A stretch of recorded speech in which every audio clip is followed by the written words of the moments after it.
Op het eerste gezicht is er niet bijzonders te zien. Een groot bankkantoor met alle drokte die erbij heeft en een binnentuin. Maar had je goed joggen, is het toch anders. Circulariteit is hier het toverwoord.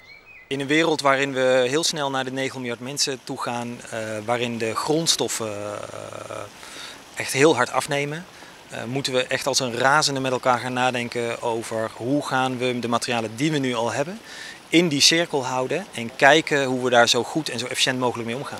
Hoe alles is nijtocht. En aan alles zit een verhaal. De stenen in de paden binnen makker van Belgische kasseien, zouden we die kennen van de hutfietswedstrijd Parijs-Roubaix. De bij planten begroeide wanden en mjorren nemen CO2 op. En er groeien bosbessen en jetbijen.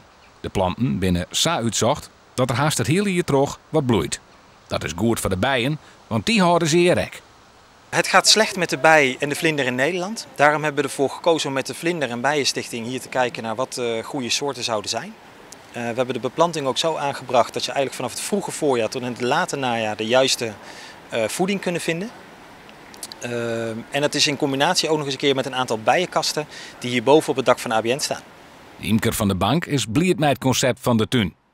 Ik heb gezien dat ze zowel voorjaarsbloeiers, bolletjes hebben ze erin gezet, tot en met echt in de herfst bloeiende planten zijn. Dus voor de bijen is er dracht genoeg, dus voer genoeg.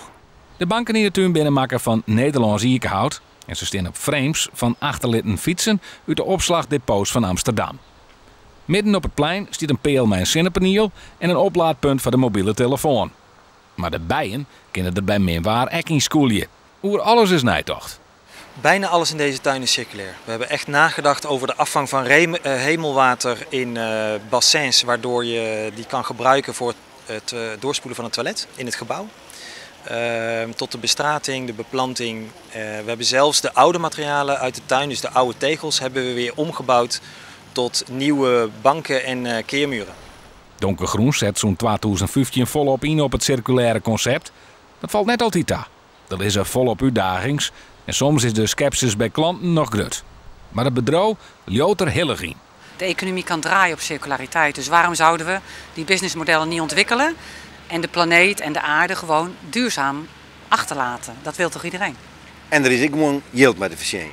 Dat is de economie. Kijk, wij zijn niet een bedrijf wat goud verdient, maar we hebben heel veel gepassioneerde mensen die kunnen een leuke boterham verdienen en daar gaan we voor.